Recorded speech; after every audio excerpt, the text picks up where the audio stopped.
Vamos a mais uma leitura de um outro poema de primeiras estrofes burlescas.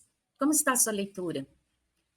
O nosso objetivo de ler todo o livro é dar uma visibilidade ao Luiz Gama, uma visibilidade que ele merece e que foi tirada dele. Houve um apagamento desse poeta nas universidades, agora que estão sendo retomados alguns poemas, houve um apagamento desse homem como advogado, apesar dele ter promovido a libertação de muitos escravizados na época dele. Então, a tentativa nossa nessa produção dessa série de vídeos é dar a ele o lugar que ele merece, né? Que ele seja visto, que as pessoas comecem a ler as primeiras estrofes burlescas. É uma tentativa de uma leitura contextualizada. Eu não sou uma especialista nele, mas estou me esforçando para buscar algumas informações e sempre peço para você contribuir também nos comentários, né? Se você já leu, se você tem referências. E o poema de hoje é um soneto chamado Retrato.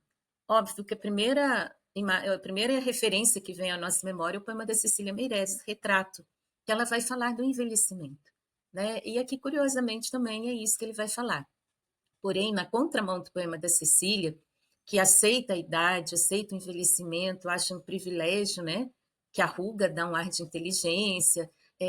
Esse soneto, ele vai novamente atacar aquelas pessoas que se preocupam tanto com a imagem e que não aceitam a idade que têm, que é algo que nós vemos muito, né, hoje, inclusive os laboratórios produzindo uma série de cremes, produtos e tudo mais anti-idade, como se a idade fosse um demérito, né, como se envelhecer não fosse um processo natural, porque por mais que as pessoas façam intervenção por cosméticos, por cirurgias, por microcirurgias, ela não tem como voltar no tempo, né? Ela vai envelhecer, né? Todos nós vamos.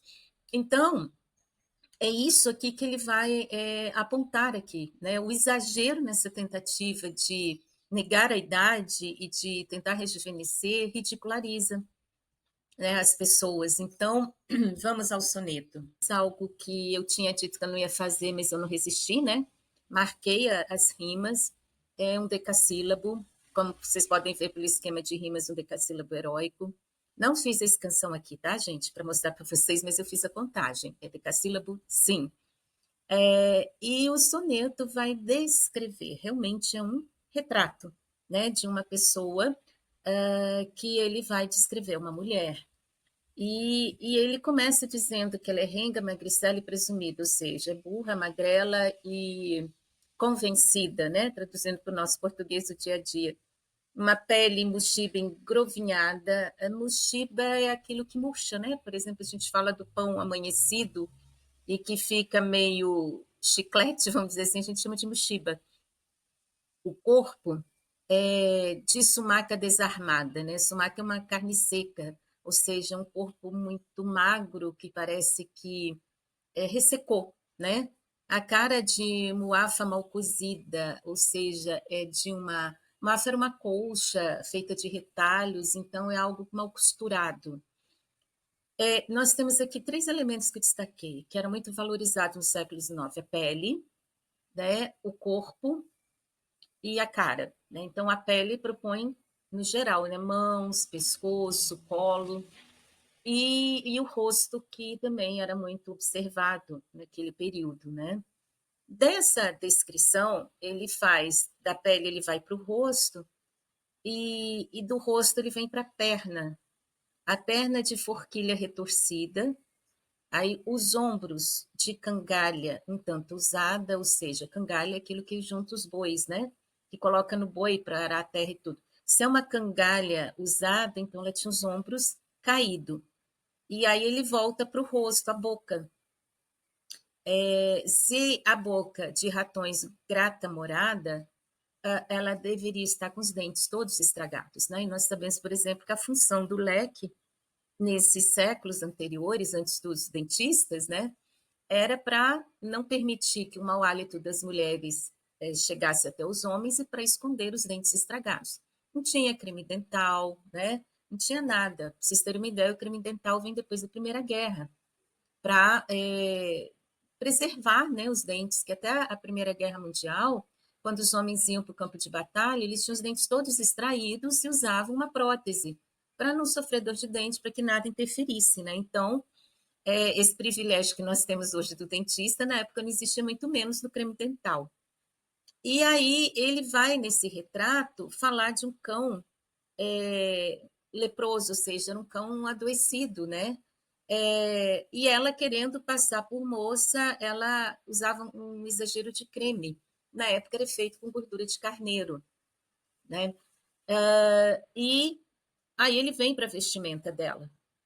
Vestida é saracura de Japão, ou seja, um pássaro muito magro com uma roupa por cima, né? Ela é feia, ela é mal cheirosa, e ele vai chamar de choca-perua da Amazônia. Então, por exemplo, nós não sabemos se é uma pessoa que veio dessa região ou se ele está estabelecendo apenas uma comparação. Mas, de novo, ele utiliza de uma estrutura poética que exige muito trabalho, porque para você conseguir 10 sílabas num verso e conseguir fazer toda que essa ideia converse entre si, é muito trabalhoso, né? Experimente você fazer aí um soneto decassílabo. Quando eu dava aula, eu começava com um exercício de construção de poesia, mas eu fazia algo mais simples, né? Eu pedi um haikai, gente, 3 versos, né? Nem sempre o haikai tinha que ter a mesma estrutura, mas eu pegava a estrutura do haikai japonês, mesmo na contagem de sílabas. Os alunos sofriam muito para fazer. Por quê? Porque é muito difícil, né? E ainda por rimas. Ele teve o cuidado, né, de rimar presumida, mal cozida, então seja, nas próprias rimas, quando você vai trabalhar as palavras, os sentidos que elas têm, uma conversa com a outra, né, engrovinhada e desarmada, né, retorcida com sofrida, usada com morada, né, raifeiro com carneiro, macetona com amazona. Então, você, com japona e amazona, desculpa, você tem aqui um trabalho muito elaborado na descrição de um retrato. E aí fica a pergunta: ele conheceu essa mulher? Parece que sim, porque se ela é renga é porque ele conheceu. Havia um retrato pintado ou ele pintou esse retrato? Né? É uma pergunta bem curiosa para ser feita. E, novamente, ele desconstrói. É impressionante a forma como ele ataca a aparência, né? Nós estamos lendo vários poemas dele, desde lá dos primeiros poemas, ele vem atacar a aparência, atacar aquelas pessoas que têm uma idade e querem parecer mais jovens. Nós tivemos isso no Balão, nós tivemos isso com, acho que foi o Gamenho, né? E outros poemas, uma necessidade de parecer mais jovem, e o que me deixa mais chocada é que é algo que está nos nossos tempos, né? Uma necessidade de rejuvenescimento, seja de qual forma for, na vestimenta, na série de cosméticos que a farmácia lança anti-idade, como se a pessoa com mais idade não merecesse o respeito, não merecesse a valorização que tem. Envelhecer, eu estou dizendo isso porque eu já estou com os meus 62 anos, envelhecer é um privilégio, né? Vamos pensar na pandemia, quantas pessoas gostariam de estar aqui hoje não podem?